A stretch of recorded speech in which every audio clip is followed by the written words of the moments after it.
Hey, what's up? This is Twisted Mind, and you're watching the First Look series, an overview of the changes made to your class going into the Mists of Pandaria.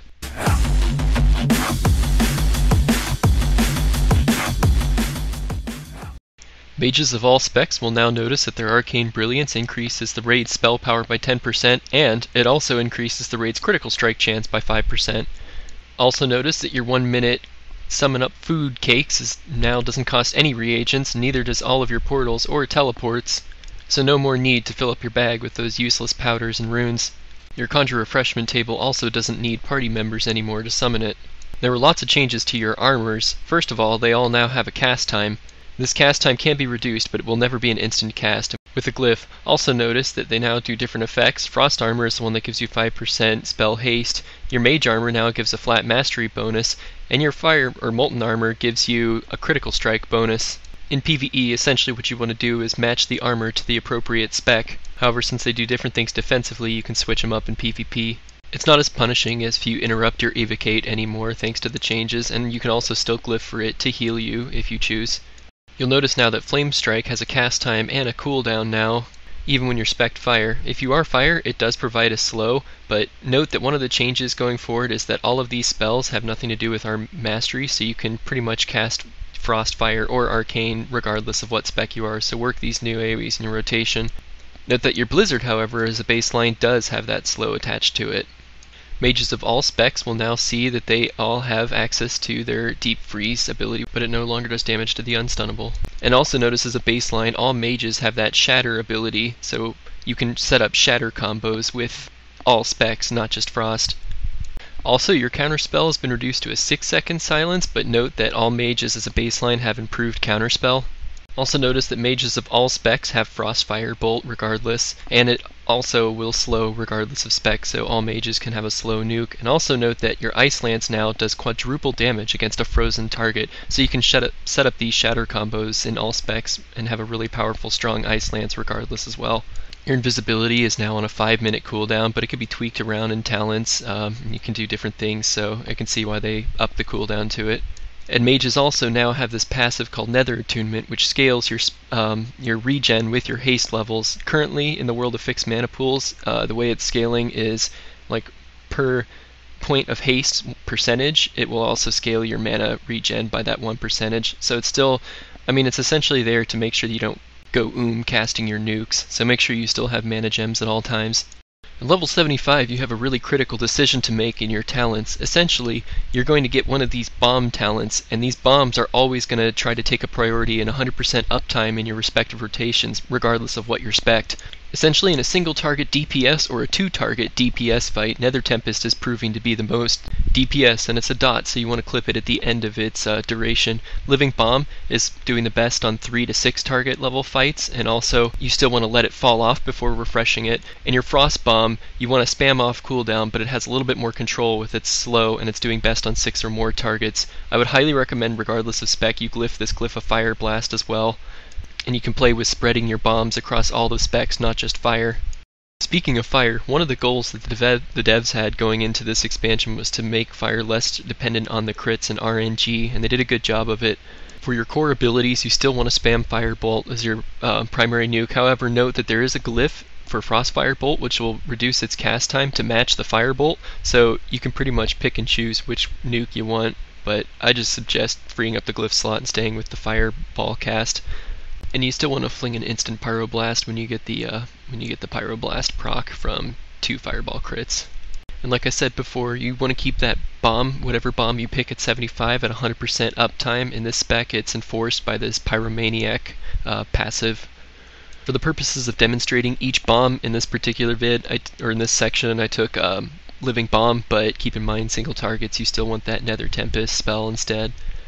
Also, to really reinforce and ensure that fire mages are casting nothing, or that they're trying to collect nothing but critical strike rating, this new critical mass passive really increases the crit damage that your spells are doing, so it squarely secures critical strike rating as the #1 stat that you want to stack after hit for this spec.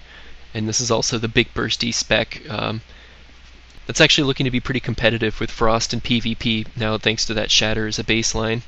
Since Impact was removed, they pretty much baked it into your Fire Blast, which turns into this spell Inferno Blast, and it also serves as that little quick, short, guaranteed crit burst. Blast Wave was taken out, so no more randomness of waiting to spread your dots around. You can pretty much just Inferno Blast at any time and spread them whenever that ability isn't on cooldown. And also note that Combustion's got a much shorter cooldown, and it's an instant stun that you can use at any time, regardless of an Ignite. But note that, look at the Ignite changes. Ignite now doesn't munch anymore, so you can cast any spells back to back, and it doesn't need crits to get on the target. So you'll always have an Ignite rolling, which gives you a lot more control of when to use your Combustion more freely, which is great for that new 45-second cooldown on it. And if you really want ultimate control over spreading a really powerful Ignite, keep in mind that you have that new Shatter passive, so get those Novas out in the bar. Because Blast Wave was removed, Flame Strike is now the AoE that also does a slow, but it still has a cast time. And also note that you get Dragon's Breath as soon as you spec, and you should try to maintain both of these in your AoE rotations, either off cooldown or at 100% uptime. The rotation has the same priority that it had in all of Cataclysm, so you're going to be flinging a lot of fireballs and still want to maintain like 100% uptime on your bomb spell, and then you want to look for lucky crits to get off a good Combustion. Note that your instant Pyroblasts now need 2 charges, like 2 crits from a fireball in order to proc, and then you can fling an instant Pyroblast, but keep in mind with the changes to Ignite, you can still hardcast a Pyroblast if you need to spread a good AoE. But as you see in the little Power Aura graphic here, when I get 1 crit on a Fireball, it shows a mini little Fire Arc, and then when I get 2 crits in a row, I get the much bigger Fire Arc, and it triggers the Pyroblast exclamation point proc. So you can visually see like when you're getting those back-to-back crits with your Fireball in this rotation. The buff from the first crit is called Heating Up if you're adding it to your auras. Also, when you're spreading your dots around as fire, keep in mind that your Pyroblast, which is called Inferno Blast in this spec, it doesn't spread your bombs by default, so once again, I'd highly recommend that you get that glyph for spreading your bombs around, regardless of spec. Because of the way dots spread, this is still like primarily fire your AoE, forget about it, and then spread your dots through your single target rotation, Combustion, and your Inferno Blast, but keep in mind you can always use Blizzard to avoid the slow ramp up. When you learn Frost, you'll gain Frostbolt, so there's no confusion as to which should be your primary nuke depending on your spec. Also, this is the pet spec because, like the last expansion, you learn the Summon Water Elemental, and it's still doing about 10 to 15% of your damage, so it's something you want to have out at all times. And notice its cooldown got reduced to a 1 minute. And I also really appreciate that they put this glyph in the game to make it not so stupid. You can glyph your pet to now make it cast on the move, and it stays by your side, so you can have a lot more control over what it's doing in, situations like Arena. So yeah, I would highly recommend you glyph that for Frost. You want to be spamming your Frost Bolts, and notice now that there's a little bit of a ramp up time for your rotation. You have to Frost Bolt 3 times before you're doing full power on something because it puts a debuff on the target. And also note that you want to be using your Fingers of Frost procs, which your Fingers of Frost still exists in this game, on your Ice Lances, so you still want to have Ice Lance in your bar, and it still does like a souped up amount of damage when you proc a Fingers of Frost, so more Ice Lance damage every time that gains a proc. And then if you they added Scorch to the tooltip in case you took Scorch in the first tier of talents, so you don't have to worry about Fingers of Frost losing procs when you're moving and casting.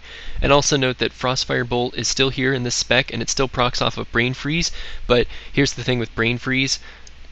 It now only procs on your bomb level spell, so you still want to keep your bombs up full time, but it doesn't actually suck up any of your Fingers of Frost proc charges. So Fingers of Frost is only for your Ice Lance, Brain Freeze is only for your Frostfire Bolt, keeps them nice and separated. For the purposes of this demonstration, I took Frost Bomb, but keep in mind single target, you're going to want Nether Tempest or Living Bomb for 3 to 6 targets, and I'm also using this in this spec to show the control that it gives. So keep 100% uptime on your bomb spell, and then in addition to that, Flame Orb got taken out of the game, but you get Frost Orb when you spec into this, or Frozen Orb, and it's something you want to pretty much use on cooldown, and it gives you a crap load of Fingers of Frost procs when you throw it at a target.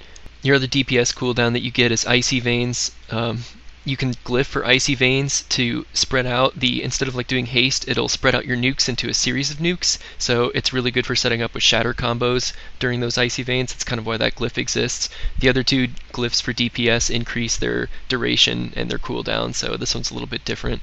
You want to keep the bomb at 100% uptime in the new rotation, and you want to use your Frozen Orb instead of Flame Orb off cooldown. And then for the procs, you want to prioritize your Brain Freeze procs over your Ice Lance. Your Ice Lance can stack up to 2, so hopefully you won't overcap your Ice Lance with your Fingers of Frost procs if you do get like lucky Brain Freeze procs. Also note that your Mastery still does that increased damage to frozen targets, which does apply to your Brain Freeze and your Fingers of Frost. It also now, in addition, increases your Water Elemental's damage. However, you still want to prioritize Haste over anything else after you reach your hit cap. For AoE, I would highly recommend that you glyph for your Ice Lance to do cleave damage. And it's silly good when you use your Frozen Orb in conjunction with a pack of mobs and you get all those Fingers of Frost procs. And also note that your Blizzard spell also has a chance to proc your Fingers of Frost. You still want to maintain that 100% uptime with your Bomb spell. And work in Fire Blast if you glyph for it to get more cleave damage out of your Bomb spells. Also note that one more quality of life change for this spec, your pet now. If you Frostbolt your pet, it'll actually heal him. So no more waiting for him to heal up to full in between trash pulls. Blizzard really wanted to make Arcane more complicated in this expansion, but because they did so many sweeping changes to it, it's actually still in heavy flux even this late in the beta, so expect any of the following to be subject to change. Arcane Power is still your primary DPS cooldown. Note now that your Mana Gem doesn't give you a spell power bonus anymore, so this is essentially your burst. It's also now on a 1.5 minute cooldown. Evocation is still on a 2-minute cooldown. You still get slow when you spec Arcane. It still takes that cast time, but if you want to not think about it, I would highly recommend that you glyph to just place it back on your Arcane Blast, which is what the Glyph of Slow does. However, note the new Glyph of Slow now doesn't instantly apply slow when Arcane Blast is applied. It only applies it if there's no slows up on any other targets, so target switching means that you're not going to be able to cast slow right away. Arcane Blast is still your primary nuke spell. In addition to that, when you get your Arcane Missiles, this is also a primary nuke. Both of these spells now generate this thing called Arcane Charges, and instead of stacking up to 4, like in the last expansion, it can stack all the way up to 6. The note about this is Arcane Blast costs mana, but your Arcane Missiles do not cost mana. And then you essentially dump all of your Arcane stacks with an Arcane Barrage, so this is like a 3-button rotation now. And a 4th button when you add in your bomb, because just like the other specs, you want to keep your bomb up at 100% uptime. I chose Nether Tempest for this particular demonstration. It's still cleavable with your Fire Blast glyph, and Nether Tempest or any of the bomb proc ticks will have a chance to proc your Arcane Missiles. Your Arcane Explosion gets a little bit more value in this spec because it'll refresh the duration of the orbs on yourself, the Arcane Charges on yourself, and it also has a chance to add an Arcane Charge. The spec is highly revolving around Mastery, which should still be your primary stat, and in the world of fixed mana pools, it's now really critical to play with your Mastery in terms of doing max DPS. You really want to eyeball like where your mana is comparatively, depending on how many stacks you're at and how much mana you're losing per Arcane Blast or Missiles. I threw up Mage Ward for this demonstration, but maybe at higher gear levels the Frost Armor, or I threw up Mage Armor in this demonstration, but at higher gear levels maybe Frost Armor will overtake it, but I doubt it because Mastery is so critical in this spec. The rotation isn't so fixed around doing this 2-minute wonder DPS and then evocating it back thanks to the changes to all the cooldowns and the reduction of the number of cooldowns you have.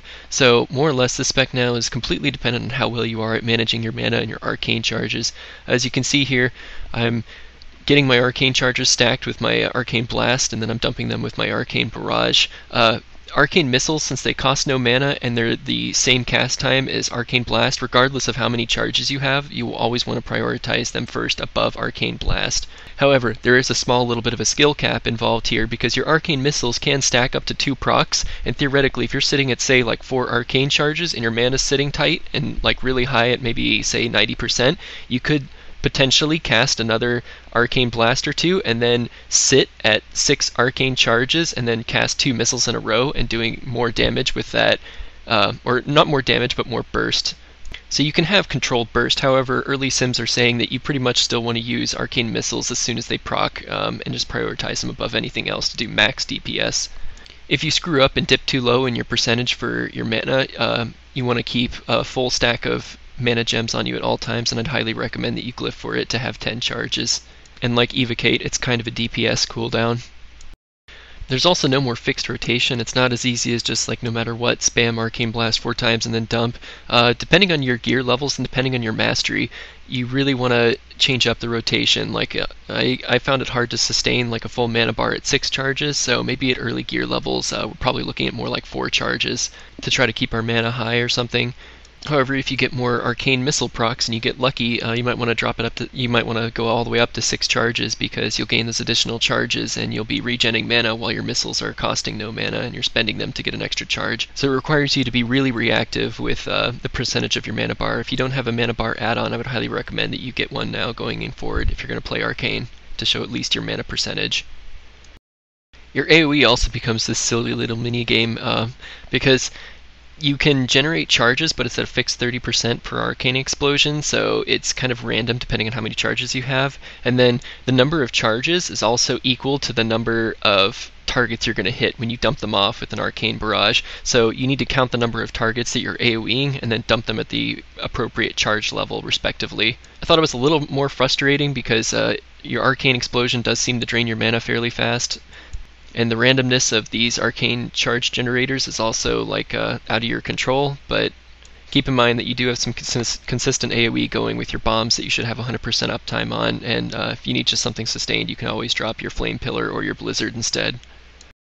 For your level 90 talents, initially it looks like Rune of Power is the one that's scaling the best with your Arcane's damage rotation, and then your Invocation is doing the best with the other 2 rotations in terms of raw DPS and Sims. However, note that if you're smart enough to line up your Incanter's ward with your incoming damage, you could get a theoretical nice burst out of that, and then for Invocation, even as Arcane, you can switch up your gameplay style, and it'll gain value depending on the fight length because of the 2-minute cooldown on Evocation. Presence of Mind is also the one that's simming the best across the 3 specs on a patchwork fight, but there's a lot of movement in this first tier of rating, so you want to be switching up your level 15 talents accordingly as well. Our new level 7 or 87 ability, Alter Time, is our new toy to our arsenal. So far, if you die in the 6 seconds it takes for it to bring you back in time, you'll die. You can't go back in time after death. And it also doesn't reset the cooldown, so if you like just used a cooldown, it won't like reset it back to previously before you use the cooldown. But what it does do is it refreshes all of the buffs and debuffs and your health and mana percentages, so you can prolong the duration of your cooldowns if you line it up with your burst. And it also has a positional effect, so get creative with it. If you like this vid or others on my site, you can help support me by liking, favoriting, subscribing, and even commenting. I'll try to respond best I can. And thanks for all the support, guys. I really do appreciate it.